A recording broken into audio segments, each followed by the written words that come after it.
नमस्कार साथियों। स्वागत है आपका सिनर्जी आईएएस एकेडमी के ऑफिशियल यूट्यूब चैनल पर। मैं आपका दोस्त राही मेहता आपके लिए एंशिएंट हिस्ट्री सीरीज की एक और वीडियो लेकर सामने आया हूं। इस वीडियो के अंदर हम अपनी पिछली वीडियो को कंटिन्यू करते हुए या पिछले टॉपिक्स को कंटिन्यू करते हुए आज हम डिस्कस करेंगे पोस्ट मौर्यन पीरियड के बारे में।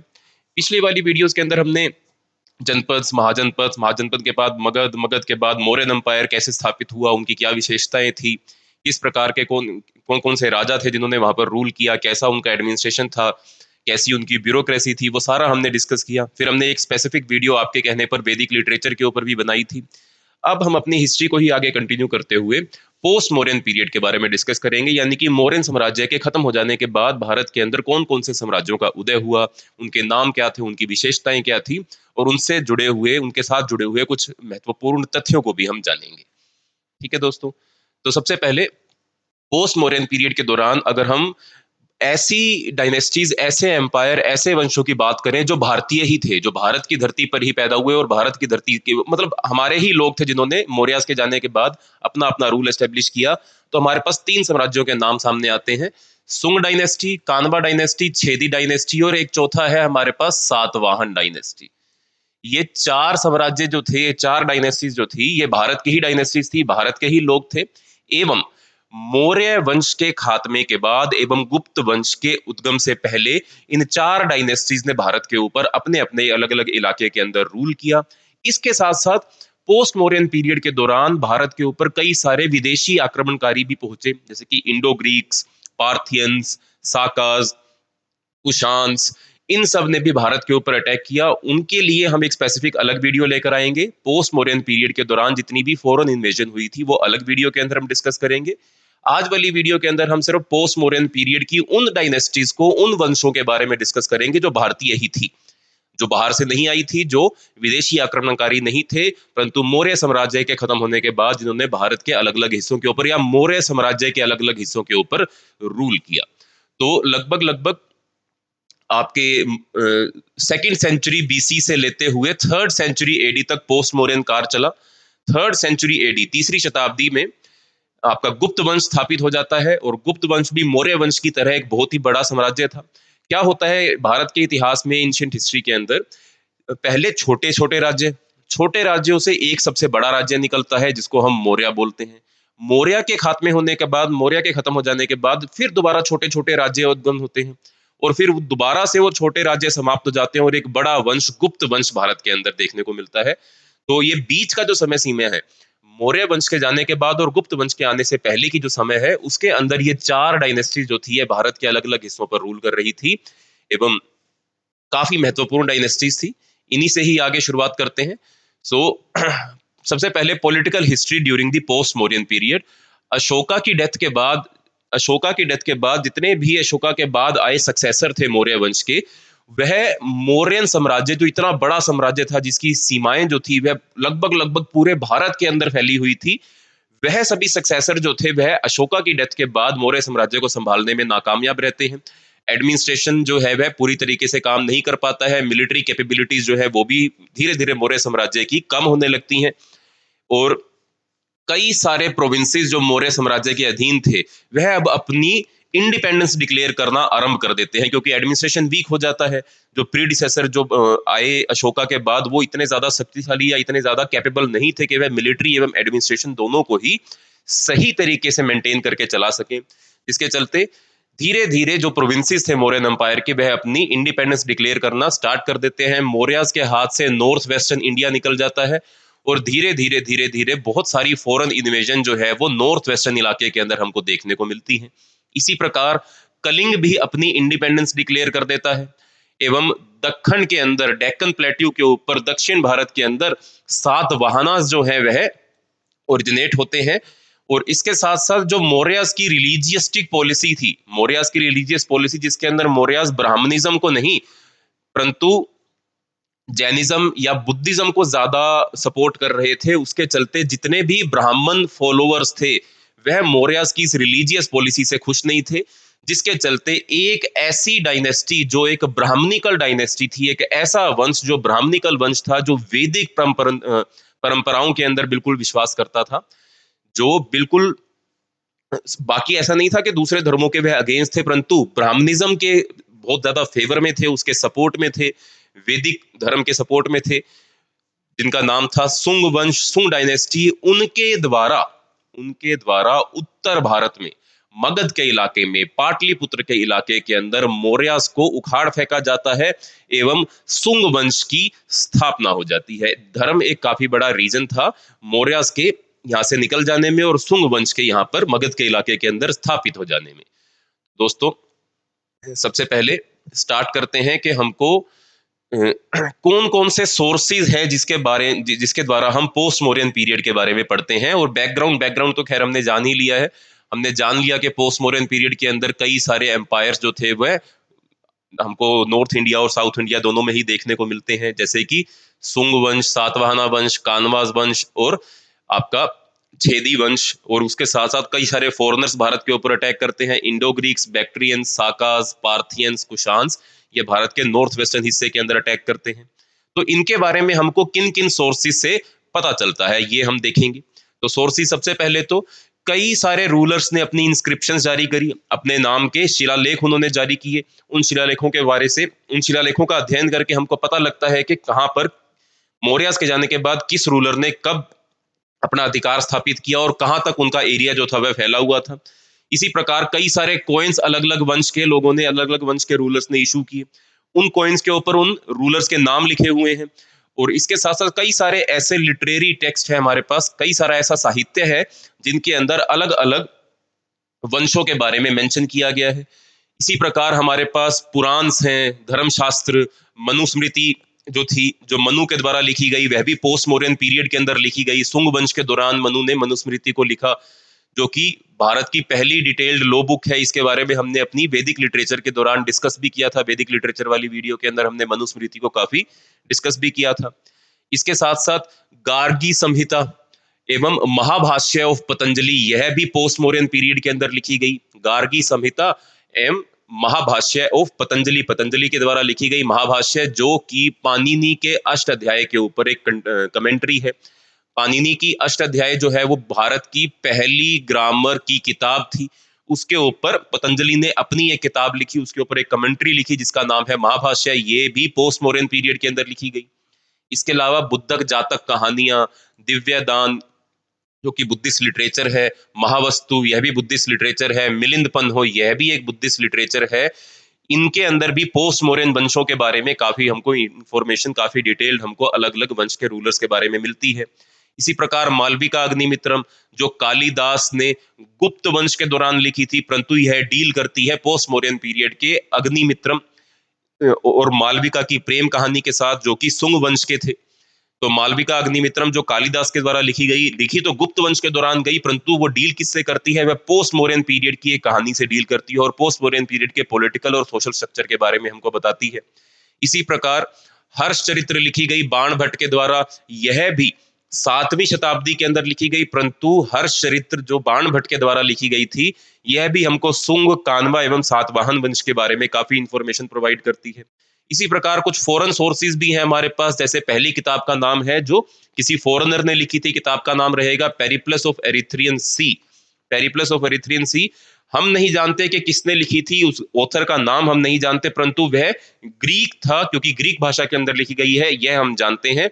और इस पेरिप्लस ऑफ एरिथ्रियन सी नामक किताब के अंदर भारत के बीच में एवं पश्चिमी दुनिया के बीच में जो ट्रेड था, जो व्यापार था, उसके बारे में डिटेल्ड इंफॉर्मेशन, यानी कि इस किताब से हमको पोस्ट मॉडर्न वर्ल्ड की इकोनॉमी के बारे में डिटेल्ड इंफॉर्मेशन प्रोवाइड होती है। ठीक है दोस्तों, इसके साथ साथ कई सारे एपिग्राफिक यानी कि कई सारे शिलालेखों के रिकॉर्ड हमको मिलते हैं, जो कि खरोष्टी स्क्रिप्ट के अंदर लिखे गए हैं। गंधार के अंदर, सेंट्रल एशिया के अंदर अलग अलग जगह पर हमको अलग अलग शिलालेख, अलग अलग एपिग्राफ्स, अलग अलग इंस्क्रिप्शंस देखने को मिलती हैं, जिनके अंदर अलग अलग रूलर्स, अलग अलग राजवंशों के बारे में हमको इंफॉर्मेशन प्रोवाइड होती है। ठीक है दोस्तों, तो सबसे पहले हम जैसे जाना हमने कि पोस्ट मौर्यन पीरियड के अंदर शुंग, सातवाहन, कानवाज एवं छेदी, ये 4 इंपॉर्टेंट वंश थे। इनको हम डिस्कस करना स्टार्ट करते हैं। सबसे पहला हमारा वंश रहेगा सुंग डायनेस्टी, जिन्होंने मौर्यास को मगध के इलाके के अंदर, नॉर्थ इंडिया के अंदर रिप्लेस किया। तो यह पाटलिपुत्र, मगध की काफी लंबे समय तक यह कैपिटल रही, मौर्य की भी कैपिटल रही। तो इसी इलाके में सुंग डायनेस्टी ने अपना कंट्रोल एस्टेब्लिश किया। सुंग कौन थे? सुंग ब्राह्मण रूलर थे जो कि मौर्याज की रिलीजियस्टिक पॉलिसी के चलते वह मौर्य से खुश नहीं थे, एवं जो लास्ट मौर्यन किंग थे उनको डिफीट करते हुए, जो लास्ट मौर्यन किंग थे जिनका नाम था बृहद्रथ, उनको डिफीट करते हुए पुष्यमित्र सुंग के द्वारा, किसके द्वारा दोस्तों? पुष्यमित्र सुंग के द्वारा सुंग वंश की स्थापना की जाती है। लास्ट मौर्यन किंग बृहद्रथ को डिफीट करके पुष्यमित्र सुंग के द्वारा सुंग डायनेस्टी की स्थापना की जाती है। टाइम पीरियड रहेगा 185 बीसी टू 73 बीसी, लगभग 100 सवा 100 साल तक इन्होंने रूल किया। दो इनकी कैपिटल थी, एक का नाम था पाटलिपुत्र और दूसरी कैपिटल थी इनकी विदिशा। इन्होंने भारत के नॉर्थ वेस्टर्न इलाके एवं सेंट्रल इंडिया के ऊपर रूल किया, एवं साउथ में इनका जो फैलाव था वह नर्मदा नदी तक फैला हुआ था। एक बार आप फिर देख सकते हैं इस मानचित्र के ऊपर सुंग वंश कहां कहां पर रूल कर रहा था। तो भारत के ईस्टर्न इंडिया, सेंट्रल इंडिया, इस पूरे इलाके के अंदर सुंग वंश रूल कर रहा था, और दक्षिण के अंदर इनकी सीमाएं जो थी वह नर्मदा नदी के नजदीक तक जाती थी। इसके साथ साथ सबसे पहले किंग का अगर हम रूलर को डिस्कस करें तो पुष्यमित्र सुंग, जिन्होंने 185 बीसी टू 149 बीसी तक इस इलाके के अंदर रूल किया। इन्होंने कलिंग के किंग खारवेल के खिलाफ एक कैंपेन शुरू किया। देखो दोस्तों, कलिंग कहां पर मौजूद है? हमने पिछली वीडियो के अंदर भी जाना था। कलिंग जो है वह आज के ओडिशा के अंदर मौजूद है। यहां पर आपका कलिंग एम्पायर था, ठीक है, जो मौर्यन एम्पायर के अंदर अधीन हो चुका था। मौर्याज ने डिफीट कर दिया था। अशोका के कलिंग युद्ध के बाद कलिंग जो था वो मौर्यन एम्पायर का पार्ट बन गया था। परंतु पोस्ट मौर्यन पीरियड के अंदर कलिंग जो है वो अपनी इंडिपेंडेंस घोषित कर देता है। वह दोबारा मौर्य से या दोबारा यहां पर मौजूद जो भी वंश है उससे अलग हो जाता है। अब पुष्यमित्र सुंग जब गद्दी पर बैठते हैं तो वह भी अशोका की ही तरह कलिंग के खिलाफ अपना मोर्चा खोल देते हैं, और कई सारे कैंपेन्स जो है वो कलिंग के खिलाफ चलाते हैं। और किस कलिंग के रूलर कौन थे उस वक्त? उनका नाम था खारवेल। हमें कलिंग के रूलर खारवेल के अलावा कलिंग के किसी और रूलर के बारे में ज्यादा अधिक जानकारी नहीं है। हमारे पास उनके किसी और रूलर के रिगार्डिंग ज्यादा तथ्य मौजूद नहीं है। तो कलिंग के किंग खेरवाल के अगेंस्ट पुष्यमित्र सुंग ने कैंपेन खोला। इसके अलावा जो विदेशी आक्रमणकारी थे जैसे कि इंडो ग्रीक्स, जिनको यवनास भी बोला जाता था, इनके खिलाफ भी जो पुष्यमित्र सुंग थे इन्होंने अपना जो मोर्चा था वह ओपन कर रखा था। और जो भारत के नॉर्थ वेस्टर्न इंडिया के अंदर अटैक करना चाह रहे थे, जो कि बैक्ट्रिया से आए थे, जो कि एक ऐसी जगह है आज के अफगानिस्तान पाकिस्तान के बॉर्डर के ऊपर, जो अलेक्जेंडर के दौरान जो ग्रीक्स आए थे वहीं पर बस गए थे अलेक्जेंडर के जाने के बाद। तो यही वो इंडो ग्रीक्स हैं जो भारत के उत्तर पश्चिमी इलाके के ऊपर पहली बार अटैक करते हैं पुष्यमित्र सुंग के रूल के दौरान। इसके साथ साथ पुष्यमित्र सुंग ने अश्वमेध यज्ञ भी ऑर्गेनाइज करवाया। इसके साथ साथ जो धनदेव की अयोध्या इंस्क्रिप्शंस है, यह धनादेव की अयोध्या इंस्क्रिप्शन पुष्यमित्र सुंग के द्वारा ऑर्गेनाइज करवाए गए जो अश्वमेध यज्ञ है उसके बारे में हमको जानकारी देती है। इसके साथ साथ जो पुष्यमित्र सुंग थे, ऑल्दो यह ब्राह्मणिकल रिलीजन के बहुत ही आर्डेंट, बहुत ही कह लीजिए कट्टर फॉलोअर थे, परंतु इसका मतलब यह नहीं था कि यह दूसरे धर्मों की इज्जत नहीं करते थे। यह बुद्धिज्म एवं जैनिज्म, बाकी दोनों धर्मों की भी इज्जत करते थे। इसके प्रमाण हमको इस प्रकार मिलते हैं कि पुष्यमित्र सुंग के रूल के दौरान जो बुद्धिस्ट आर्किटेक्चर है उसको रिपेयर भी किया गया था। कई सारे बुद्धिस्ट स्तूप जैसे कि भरूच स्तूप एवं सांची स्तूप, इनको रिपेयर भी किया गया था और इनके अंदर कई और इंफ्रास्ट्रक्चर एडिशन भी की गई थी। इसके अलावा जो पुष्यमित्र सुंग थे, इनके ही रूल के दौरान पतंजलि हुए, एक महान भारत के संत पतंजलि, जिन्होंने हमको योग के बारे में जानकारी दी और उसके साथ साथ महाभाष्य नामक एक इन्होंने किताब भी लिखी। इसके साथ साथ पुष्यमित्र सुंग के रूल के दौरान भारत के अंदर दोबारा से ब्राह्मणिकल रूल जो है वह एस्टेब्लिश हो जाता है। उत्तर भारत के अंदर वापिस से ब्राह्मणों का जो इन्फ्लुएंस है वो बढ़ जाता है। पुष्यमित्र सुंग के बाद गद्दी पर बैठते हैं अग्निमित्र सुंग, जो कि पुष्यमित्र सुंग के बेटे थे। बहुत छोटे समय के लिए, लगभग 8 सालों के लिए ही इन्होंने रूल किया।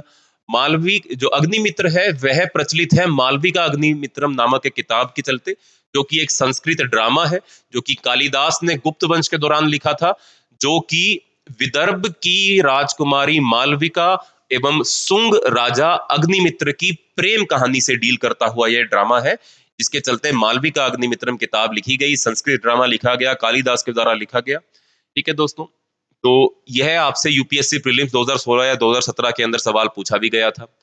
तो अग्निमित्र के बाद कई सारे और भी रूलर आते हैं, जैसे कि वासुमित्र, जैसे कि वज्रमित्र, जैसे कि भागभद्र, देवभूति। देवभूति जो थे वो सुंग वंश के आखिरी रूलर थे, और सुंग वंश के आखिरी रूलर देवभूति को डिफीट करते हैं वासुदेव कानवा, जो कि सुंग एम्पायर के दौरान ही एक मिनिस्टर हुआ करते थे, यानी कि मिनिस्टर के द्वारा आखिरी सुंग किंग देवभूति की हत्या कर दी जाती है, एवं सुंग वंश यहां पर समाप्त होता है, एवं कानवा वंश इसी इलाके के अंदर वापस एस्टेब्लिश हो जाता है। यानी कि देवभूति को मारने के बाद वासुदेव कानवा के द्वारा कानवा वंश आरंभ किया जाता है और सुंग वंश की समाप्ति हो जाती है। इसके अलावा सुंग वंश की एडमिनिस्ट्रेशन कैसी थी? सुंग वंश की एडमिनिस्ट्रेशन जो थी वह मौर्यन एडमिनिस्ट्रेशन के समान ही थी। जिस प्रकार मौर्यंस ने अपनी एडमिनिस्ट्रेशन के दौरान अलग अलग ब्यूरोक्रेट्स को अपॉइंट किया हुआ था, और जिस प्रकार से उन्होंने अपने राज्य को अलग अलग जनपद, महाजनपद में, प्रोविंसेस के अंदर बांटा हुआ था, यही सारी प्रथा जो थी वह सुंग वंश के दौरान भी चलती रही। एडमिनिस्ट्रेशन के अंदर कोई ज्यादा बड़ा बदलाव हमको देखने को नहीं मिलता है। दोस्तों, आगे नेक्स्ट रहेगी आपकी कानवा डायनेस्टी। कानवा डायनेस्टी भी आपकी मगध के इलाके के अंदर ही फैली। मगध के इलाके तक ही इनका जो रूल था वह सीमित था। यह ज्यादा लंबे समय तक रूल नहीं कर पाए थे, लगभग 50 सालों तक का ही इनका टाइम पीरियड था। और कैपिटल, इनकी भी कैपिटल, पहली कैपिटल पाटलिपुत्र और दूसरी कैपिटल जो थी वह विदिशा थी। इसको वासुदेव कानवा के द्वारा फाउंड किया गया था, जो कि सुंग किंग देवभूति के मिनिस्टर थे, और उनको ही उन्होंने मर्डर किया और अपने वंश की स्थापना करी। 7वीं सेंचुरी के अंदर आए बाण भट्ट ने एक किताब लिखी, जो कि किस प्रकार किस प्रकार आपके वासुदेव कानवा ने सुंग वंश को समाप्त किया, और कैसे वासुदेव कानवा जो है वो कानवा वंश स्थापित करने में कामयाब रहते हैं। यह बाण के द्वारा 7वीं शताब्दी के अंदर अपना जो प्ले था उसके अंदर मेंशन किया गया। ये कहानी जो थी वह मेंशन की गई। ठीक है दोस्तों, कानवास भी ब्राह्मण्स थे, और इसके साथ साथ इन्हें सोभारी सेज के डिसेंडेंट के रूप में याद किया जाता है। ऐसा कहा जाता है कि जो सेज सोभारी थे उनके ही ये डिसेंडेंट हुआ करते थे। एवं वासुदेव के बाद भी कई सारे रूलर्स जो थे वह कानवा वंश के अंदर आए, जैसे कि भूमिमित्र, जैसे कि नारायणा, जैसे कि सुशर्मन, जो कि आखिरी किंग थे कानवा वंश के। सुशर्मन को डिफीट करते हैं सिमुक, सुशर्मन को डिफीट करते हैं सिमुक, और सिमुक के द्वारा स्थापित की जाती है आंध्र डायनेस्टी या फिर सातवाहन डायनेस्टी। बहुत छोटे समय तक ही ये रूल कर पाए। आखिरी किंग का नाम था सुशर्मन, सुशर्मन को डिफीट करते हैं सिमुक, और सिमुक के द्वारा स्थापित की जाती है दक्षिण भारत के अंदर आपकी सातवाहन डायनेस्टी या फिर आंध्र डायनेस्टी। ठीक है दोस्तों, इसके अलावा एक और डायनेस्टी भी है जिसका नाम है छेदी वंश। छेदी वंश जो था यह आपका कलिंग के एरिया के अंदर था। यह लगभग 1st सेंचुरी बीसी के दौरान हमको देखने को मिला, या इसके बारे में हमको जानकारी 1st सेंचुरी बीसी के आसपास मिलती है। कैपिटल का नाम था इनकी सुक्तिमती, एवं जिसको आज की डेट में हम पुरी के नाम से जानते हैं। इसके फाउंडर थे अभिचंद्र, जिन्होंने कलिंग के इलाके के अंदर ही छेदी वंश की स्थापना करी, पुरी को अपनी कैपिटल बनाया, और इन्हें छेता एवं महामेघवाहन के नाम से भी जाना जाता है, या फिर छेता वंशा के नाम से भी इनको जाना जाता है। सुक्तिमती नदी के किनारे पर बसी हुई इनकी ये कैपिटल थी। सुक्तिमती के किनारे, नदी के किनारे पर ही छेदी वंश का जो इलाका था वह फैला हुआ था। इसके लिए इनकी कैपिटल को सुक्तिमती भी बोला जाता है, या फिर आज की डेट में इसको पुरी भी बोला जाता है। अशोका के बाद जो कलिंग था, प्रेजेंट डे ओडिशा का जो इलाका है, वह छेदी डायनेस्टी के रूल के दौरान काफी प्रोमिनेंट हो जाता है, काफी इंपॉर्टेंट हो जाता है। एवं इसके साथ साथ छेदी वंश के खारवेल किंग के अलावा हमको किसी और किंग के बारे में ज्यादा अधिक जानकारी जो है वह नहीं मिलती है। ठीक है दोस्तों, तो किंग खारवेल जो थे, इन्होंने 1st सेंचुरी बीसी के अराउंड छेदी वंश में, या कह लीजिए कलिंग एम्पायर के इलाके के अंदर, या फिर आज के उड़ीसा के इलाके के अंदर इन्होंने रूल किया। इनकी अचीवमेंट्स हथनी गुम्फा इंस्क्रिप्शन के अंदर लिखी गई हैं। किंग खारवेल को हम हथनी गुम्फा इंस्क्रिप्शन के नाम से या इससे रिलेट करके जानते हैं, याद करते हैं। इसके साथ साथ यह हथनी गुम्फा इंस्क्रिप्शन जो है यह उदयगिरी हिल्स के अंदर सिचुएटेड है, जो कि भुवनेश्वर के पास है। किंग खारवेल जो थे यह जैनिज्म के बहुत बड़े फॉलोअर थे। किंग खारवेल के बाद कुडे पसीरी जो है वह उनके पुत्र जो है वो गद्दी के ऊपर बैठते हैं एवं उनके बारे में माना कपूरी केव्स के अंदर इंस्क्रिप्शन के दौरान उनके पुत्र कुदे पसीरी के नाम के बारे में इंफॉर्मेशन हमको प्राप्त होती है। ठीक है दोस्तों। तो यह था छेदी वंश, जिसमें सबसे इंपॉर्टेंट है किंग खारवेल। किंग खारवेल के बारे में हमने जानकारी प्राप्त कर ली। अब आखिरी हमारे वंश की तरफ बढ़ते हैं, जिसका नाम है सातवाहनास। सातवाहनास जो थे वह दक्षिण भारत के अंदर फैले हुए थे। इनका रूल दक्षिण भारत में था एवं दक्षिण भारत के अंदर ब्राह्मणिकल रिलीजन को प्रोपोगेट करने वाले पहली डायनेस्टी जो थी वह सातवाहन डायनेस्टी थी। ठीक है दोस्तों। सातवाहन डायनेस्टी को हम आंध्रा के नाम से भी जानते हैं। पुराण्स के अंदर जितने भी हमारे पौराणिक लिटरेचर है उनके अंदर सातवाहनास को आंध्रा का नाम दिया गया है। ठीक है। यह नॉर्थ वेस्टर्न रीजन, जो दक्षिण का नॉर्थ वेस्टर्न रीजन है, वहां से इन्होंने अपना इलाका, अपना रूल करना आरंभ किया फर्स्ट सेंचुरी बीसी के दौरान। और इनकी पहली कैपिटल थी वह थी प्रतिस्थान, जिसको आज की डेट में हम पैथान के नाम से जानते हैं, जो कि महाराष्ट्र के अंदर सिचुएटेड है, जो गोदावरी नदी के किनारे पर बसी हुई है। एवं दूसरी कैपिटल थी इनकी अमरावती, जो कि आज की डेट में आंध्र प्रदेश की एक बहुत ही महत्वपूर्ण सिटी है। तो महाराष्ट्र के एरिया से इन्होंने रूल करना आरंभ किया और धीरे धीरे रूल अपना सीमाएं अपनी बढ़ाते बढ़ाते आंध्रा के इलाके को भी इन्होंने अपने कंट्रोल में ले लिया। जो सातवाहना के बारे में जानकारी है वह हमें अत्रेया ब्राह्मण के से भी मिलती है, पुराण से भी मिलती है, महाकाव्य से भी मिलती है एवं गुणाध्याय के द्वारा लिखी गई बृहत कथा के अंदर भी सातवाहना के बारे में जानकारी हमको दी गई है। इसके साथ साथ वासैना के द्वारा लिखा गया कामसूत्र भी सातवाहना के बारे में हमको जानकारी देता है। इसके अलावा Nana Ghat inscription, Nasik inscription, Hathni Gumpha inscription, Erragudi inscription, यह सभी इंस्क्रिप्शंस भी सातवाहना के बारे में हमको जानकारी देती हैं। ठीक है दोस्तों। सातवाहनास की जो ग्रेव्स थी वह अपनी ग्रेव्स के साथ बड़े बड़े पत्थर के टुकड़े जो थे वह लगाया करते थे, जिसके चलते सातवाहनास को हम मेगालिथिक पीपल के नाम से भी जानते हैं। अपनी कब्रों के साथ ये बड़े बड़े पत्थर लगाया करते थे, जिसके चलते इनको मेगालिथिक पीपल के नाम से भी हम जानते हैं।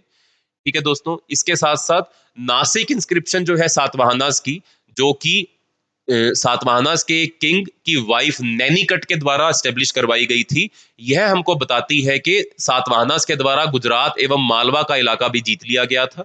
इसके बाद जो सबसे प्रमुख, जो सबसे ज्यादा इंपॉर्टेंट सातवाहनास के किंग थे, उनका नाम था गौतमी पुत्र सतकर्णी। गौतमी पुत्र सतकर्णी की जितनी भी अचीवमेंट्स हैं वह नासिक इंस्क्रिप्शन के अंदर लिखी गई हैं। नासिक इंस्क्रिप्शन गौतमी पुत्र सतकर्णी की माताजी गौतमी बलाश्री के द्वारा लगवाई गई थी। सातवाहनास पहले ऐसे रूलर्स थे भारत के जिन्होंने अपनी मदर का नेम अपने नाम के अंदर इस्तेमाल करना शुरू किया, जैसे कि गौतमी पुत्र सतकर्णी नाम था उनका सतकर्णी, परंतु उनका पूरा नाम लिया जाता था गौतमी पुत्र सतकर्णी। उनकी मदर का नाम, उनकी माताजी का नाम उनके नाम के अंदर जोड़ा गया था। ये पहले ऐसे रूलर थे भारत देश के अंदर जो अपनी माता का नाम अपने नाम के अंदर इस्तेमाल करते थे। इसके साथ साथ गौतमी पुत्र सतकर्णी को हम एका ब्रह्मा के नाम से जानते हैं, क्योंकि इन्होंने साकास को, ग्रीक्स को, पार्थियंस को डिफीट किया था। इसके अलावा गौतमी पुत्र सतकर्णी के जाने के बाद लगभग 150 सीई के अंदर रुद्रदमन जो कि एक फॉरेनर थे जिन्होंने भारत के ऊपर अटैक किया था, वह गौतमी पुत्र सतकर्णी के जाने के बाद सातवाहन किंगडम जब थोड़ी कमजोर हो जाती है तो रुद्रदमन सातवाहनास के ऊपर अटैक करते हैं और उसके साथ साथ गुजरात एवं मालवा का इलाका जो सातवाहनास अपने कंट्रोल में कर चुके होते हैं, वह रुद्रदमन जो कि एक साका रूलर थे वह वापिस अपने कंट्रोल में ले लेते हैं। इसके बाद सेकेंड सेंचुरी के दौरान एक और इंपॉर्टेंट रूलर जो थे वो सातवाहनास के दौरान हमको देखने को मिलते हैं, जिनका नाम था यज्ञसुत अलकर्णी या फिर यज्ञश्री अलाकर्णी। यह भी अपनी माता का नाम अपने नाम के अंदर इंक्लूड करते हैं। इन्होंने वापिस से गुजरात, मालवा और आंध्रा के इलाके को सातवाहनास के रूल के अंदर शामिल करवाया। इन्होंने कॉन्क्वर किया इन सभी इलाकों को। अलाकर्णी सातवाहन, ये आखिरी रूलर जो थे अलाकर्णी सातवाहनास, ये आखिरी इंपॉर्टेंट रूलर थे, आखिरी पावरफुल रूलर थे। इनके चले जाने के बाद सातवाहनास को रिप्लेस कर दिया जाता है वकाटक वंश के द्वारा। वकाटक वंश जो थे यह भी ब्राह्मण वंश था। इन्होंने सातवाहनास को इनके रूल से हिला दिया, हटा दिया एवं अपना वंश जो था इन्होंने एस्टेब्लिश कर लिया। ठीक है दोस्तों। वाकाटक के बारे में हम गुप्त वंश के दौरान जब पढ़ेंगे तब हम जानकारी हासिल करेंगे। एवं यह था सातवाहन का रूल। इनकी भी जो एडमिनिस्ट्रेशन थी वो काफी ज्यादा, कह लीजिए कि काफी बड़े रूल, बड़े एरिया के ऊपर इन्होंने रूल किया।